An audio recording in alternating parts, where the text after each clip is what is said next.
Yeah. It's one step for a guy like you had on. This is what makes those people dangerous. It's just a one jump for him to make that statement and make the stupid people, the real, the ones with 3 teeth and 6 brain cells. Yeah. Hi there, Brian. I'm just listening to the theme and some of that's coming up in these conversations. One of the things that a cult leader does, the most important thing, is they take away the need for people to think for themselves, which is one of probably the biggest responsibility an adult has, is to make their own decisions and think for themselves. And the cult leader, like Donald Trump is a cult leader, he takes that need away from people, and that's a great weight off their shoulders. And so his followers will believe anything he says because it's a weight off their shoulders. So it doesn't matter how stupid it is. In fact, the more stupid, the more it shows that you're a loyal supporter. So when I watch these ridiculous statements by Trump, which we all see, we say, why do people believe them? That's not the right question. Is that they're obligated to believe them because it takes that responsibility away from themselves to have to think for themselves. Whatever he says is right. Okay, so I agree with you, Paul, but I'm amazed, Paul, at how many gullible or stupid people there are in the United States of America that they actually buy into this stuff. Like, they always say, I did my own research, right? But their own research is listening to Newsmax or OAN or Jesse Waters. Like, that's how they do their research. I'm amazed how many stupid people there are in this country that believe this nonsense.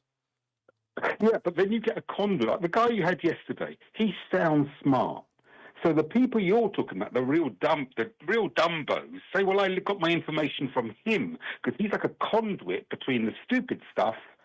He sanitizes the stupid stuff and makes it sound true. So those people you're talking about can say, well, I listened to him, and he sounds smart, and he makes the thing we know is stupid sound almost plausible, and here's how it works. Plausible enough for those people. To exactly what you are talking about. The guest I had on yesterday made the case that AOC wants everyone in Israel to be exterminated, or at least at a minimum displaced, because she might not agree with how Israel took that territory. There's a difference between disagreeing on how Israel took the territory and making everybody in Israel suffer because of it. She does not want to do that. And that guy is the guy that makes statements like that, just like Donald Trump does. And then they'll correlate that to AOC must be a murderer and an anti-Semite, which, by the way, she is not. That's a perfect example of what you're talking about, and I will not allow it on this show. Yeah. I will not allow it. You're absolutely right. And I'm Jewish. I'm pro-state of Israel in its purity, in the way it was intended to be. I'm not pro the genocide of another nation.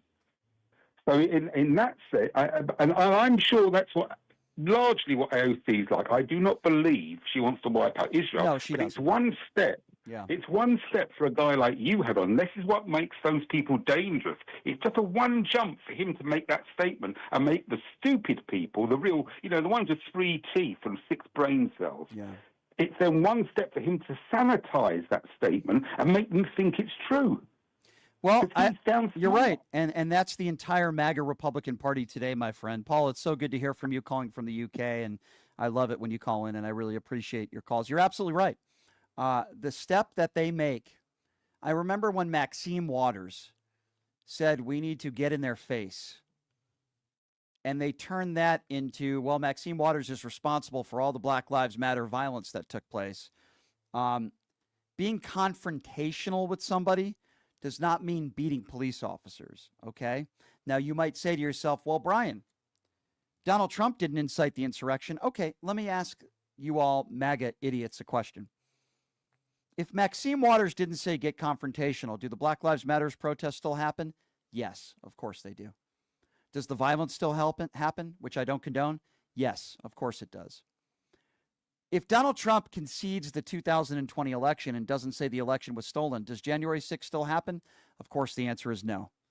So for any of these MAGA idiots out there that want to say the left does the same thing, it's very easy to shut down that